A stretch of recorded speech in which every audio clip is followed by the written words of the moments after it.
Stephen Hawking के मुताबिक जब भी हमारे यूनिवर्स में किसी ब्लैक होल का जन्म हुआ तब इसके साथ एक बेबी यूनिवर्स भी जन्म लेता है। ब्लैक होल अपने अंदर जिन भी ऑब्जेक्ट्स को निगलता है, ब्लैक होल के दूसरे छोर में एक और यूनिवर्स एग्जिस्ट करती है और निकोडेम ने यह भी दावा किया है कि ब्लैक होल ही मल्टीवर्स का रास्ता है।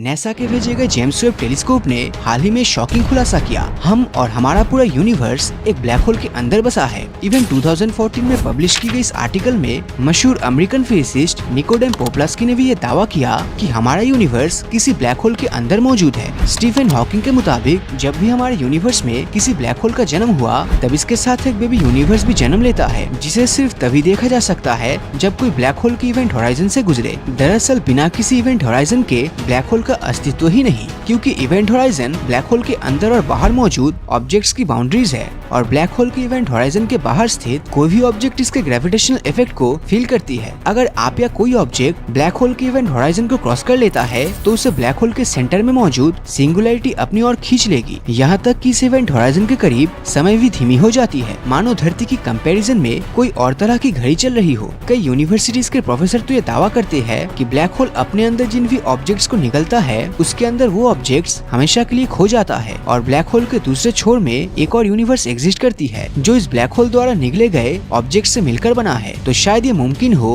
कि हमारा भी जन्म 4.7 बिलियन साल पहले कुछ इसी तरह हुआ हो। और निकोडेम ने यह भी दावा किया है कि ब्लैक होल ही मल्टीवर्स का रास्ता है। ब्लैक होल स्पेस का एक ऐसा रीजन है जहाँ की ग्रेविटी इतनी स्ट्रॉन्ग है कि कोई भी चीज इससे बच नहीं सकता, यहाँ तक कि लाइट भी नहीं, जिसका मतलब ये हमारी आंखों से छिपा होता है, लेकिन आसपास मौजूद मैटर्स पर हो रहे इफेक्ट से हम इसे ढूंढ सकते हैं। फॉर एग्जाम्पल, कुछ ब्लैक होल्स के चारों ओर गैस और डस्ट के घने बादल बेहद तेजी से घूमते हैं जो भारी मात्रा में रेडिएशन एमिट करती है, जिन्हें क्वेज़ार्स भी कहते हैं और जो यूनिवर्स की one of the brightest object होती है। ब्लैक होल से जुड़ी सबसे फेमस आइडिया को आइंस्टाइन की जनरल रिलेटिविटी की थ्योरी द्वारा प्रिडिक्ट किया गया था। बट क्या आप जानते हो कि एक ब्लैक होल आखिर बनता कैसे है? हर सितारे के कोर के अंदर हर वक्त न्यूक्लियर फ्यूजन से निकलने वाली एनर्जी स्टार के आउटर लेयर को ग्रेविटी की मदद से अपनी ओर गिरने से बचाती है और जैसे ही न्यूक्लियर फ्यूजन का फ्यूल खत्म हो जाता है तब ग्रेविटी के इनवर्ड फोर्स से बचने के लिए किसी भी तरह की एनर्जी नहीं बचती और अगर वो सितारा काफी मैसिव हो तो इसका पूरा का पूरा मास अपने आप में ही विस्फोट हो जाता है और वो स्टार बनता है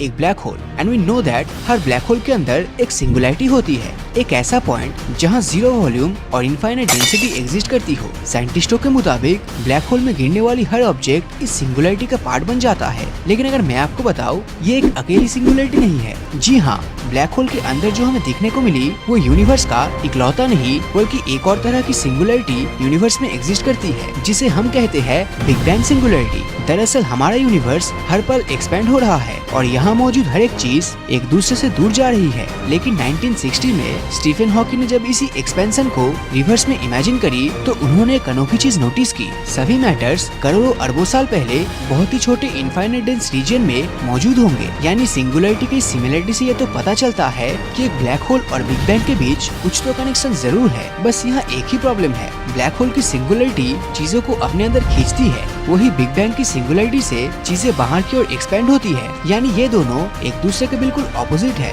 तो क्या हम इन्हें कंपेयर कर सकते हैं? पर एक और सेलेस्टियल ऑब्जेक्ट भी यूनिवर्स में मौजूद है जो इस प्रॉब्लम को सॉल्व कर सकता है और वो है the white hole. Black hole का बिल्कुल उल्टा व्हाइट होल जो चीजों को बाहर की ओर फेंकती है और अगर किसी ऑब्जेक्ट को किसी व्हाइट होल के भीतर जाना हो तो उसे लाइट की स्पीड से भी ज्यादा तेजी से ट्रेवल करना होगा, जो कि नेक्स्ट टू इम्पॉसिबल है। रिसर्च में ये बात सामने आई है कि व्हाइट होल्स में भी सिंगुलैरिटी मौजूद है। तो क्या हमारा यूनिवर्स भी ऐसे ही किसी व्हाइट होल की सिंगुलैरिटी से बना है? अगर इसका उत्तर हाँ है तो इस पूरे यूनिवर्स को बनाने के लिए इतना सारा मैटर इस व्हाइट होल के अंदर कहाँ से आया? According to some theories, black hole और व्हाइट होल आपस में एक पॉइंट ऑफ सिंगुलैरिटी से जुड़ा होता है। यानी जो सिंगुलैरिटी यूनिवर्स में चीजों को ब्लैक होल के जरिए अंदर खींचती है, वही सिंगुलैरिटी व्हाइट होल की मदद से चीजों को बाहर की ओर फेंकता है। तो क्या ये पॉसिबल है ब्लैक होल में गए सारे ऑब्जेक्ट्स को मिलकर एक नया यूनिवर्स बना हो? साइंटिस्ट ली स्मॉलिन्स द्वारा पब्लिश की गई थ्योरी के अनुसार जब भी कोई ऑब्जेक्ट ब्लैक होल के इवेंट होराइजन को क्रॉस करती है तब वो सिंगुलैरिटी का हिस्सा बन जाती है। समय के साथ ऑब्जेक्ट्स को निगलते निगलते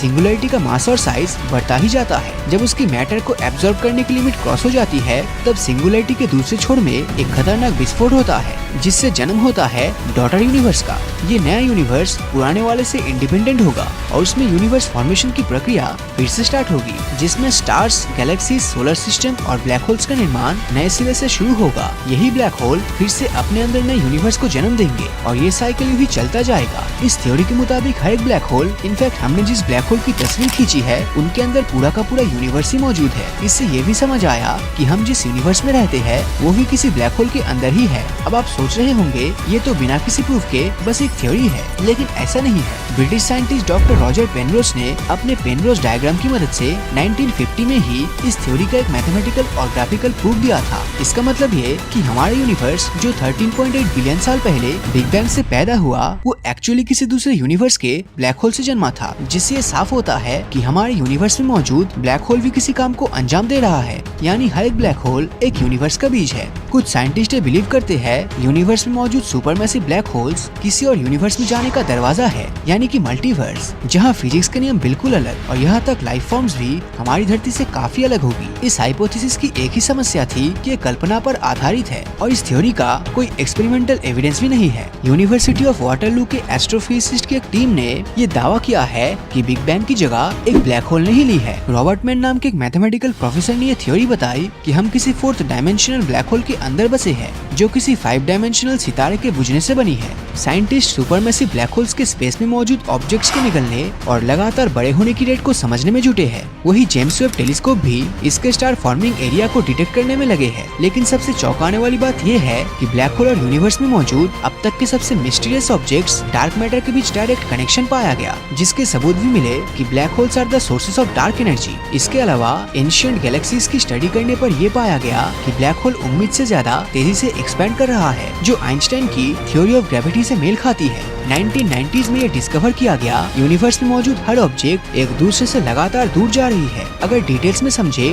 तो डार्क एनर्जी हर ऑब्जेक्ट को ग्रेविटी से भी ज्यादा फोर्स से एक दूसरे से पुश करती है, जो आइंस्टाइन द्वारा दिए गए एक आइडिया से रिलेटेड था, जिसे बाद में नकार दिया गया। इस थ्योरी के मुताबिक कैसे 13.8 बिलियन साल पहले हॉट डेंस मैटर और एनर्जी की मदद से हमारे यूनिवर्स की उत्पत्ति हुई, जो तब से फैलता और ठंडा होता जा रहा है। बहुत से फिजिसिस्ट की माने तो बिग बैंग के पहले समय ही नहीं था, क्योंकि बिग बैंग के पहले समय की कोई जरूरत ही नहीं थी। इसीलिए इसका भी जन्म बिग बैंग के विस्फोट के बाद ही हुआ। वही कुछ वैज्ञानिक दावा करते हैं हमारा यूनिवर्स बिग बैंग के विस्फोट से नहीं, बल्कि दूसरे यूनिवर्स में मौजूद ब्लैक होल से पैदा हुआ। इस कॉन्सेप्ट को सबसे पहले 1973 में रशियन फिजिसिस्ट इगोर नोवाकोविच ने इंट्रोड्यूस किया, जिसे बाद में कई बड़े वैज्ञानिक जैसे ली स्मॉलिन और स्टीफन हॉकिंग ने सपोर्ट किया। अब इतना सब जानने के बाद अगर आपको ऐसा लगता है कि क्या सच में हमारा ये विशाल यूनिवर्स किसी ब्लैक होल के अंदर समाया है, या ये सब साइंटिस्ट द्वारा की गई कई बेसलेस थ्योरीज है, वैसे आपकी इस बारे में क्या राय है हमें कमेंट में जरूर बताना। तो अगर ये वीडियो आपको अच्छा लगा तो इस वीडियो को लाइक और अपने दोस्तों के साथ शेयर करना मत भूलना। और अगर अभी तक आपने हमारे चैनल को सब्सक्राइब नहीं किया है तो सब्सक्राइब करके नोटिफिकेशन बेल को ऑन कर दीजिए, क्योंकि मैं ऐसी वीडियोस हर हफ्ते लाता रहता हूँ। तो मिलता हूँ आपसे अगले वीडियो में, और हमेशा की तरह थैंक्स फॉर वॉचिंग।